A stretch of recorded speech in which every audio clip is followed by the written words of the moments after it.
வாழ்க வையகம், வாழ்க வளமுடன்.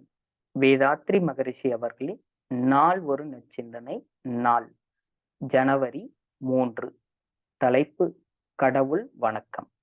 எல்லாம் வல்ல பரம்பொருள் எனக்கு வேண்டியதை எல்லாம் உரிய காலத்தில் கிடைக்குமாறு வைத்திருக்கும் பொழுது, அந்த பரம்பொருள் இந்த இயற்கையாக, பிரபஞ்சமாக, உலகமாக, மக்களாக, எனக்கு உரியவர்களாக, என்னுடைய அறிவாக இருந்து கொண்டு எல்லாவற்றையும் அழித்து கொண்டே இருக்கிற போது, நான் எதற்காக இது இல்லை, அது இல்லை என்று குறைபட்டு கொள்ள வேண்டும்? பிச்சை எடுக்க வேண்டும். செய்ய வேண்டியதை மனம் கோணாமல் செய்துவிட்டு கவலைப்படாமல் பிறரை நொந்து கொள்ளாமல் இரு. உன்னை வாழ்த்திக்கொள், உன் குடும்பத்தை வாழ்த்து, சுற்றத்தாரை வாழ்த்து, சமுதாயத்தை வாழ்த்து.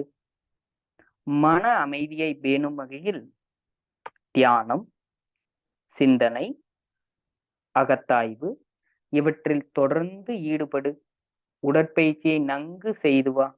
இவ்வாறு தொடர்ந்து ஒட்டுமொத்தமான வாழ்க்கை பயிற்சியை கைக்கொண்டால் வேறு எந்த ஞானமும் வேண்டாம், இன்னும் ஒரு கடவுளும் வேண்டாம். ஏனென்றால் எந்த செயல் செய்தாலும் அங்கே விளைவு கடல் செயல்தான். That is the cause and effect system. அது இயற்கையினுடைய விளைவுதான். நீ செய்யும் செயலுக்கு தக்கவாறு, பொருளுக்கு தக்கவாறு உனக்கு இன்பமோ துன்பமோ வெகுமதியாகவும் தண்டனையாகவும் கொடுத்து கொண்டே இருப்பது எதுவோ அதுதான் எல்லாம் வல்ல இறை.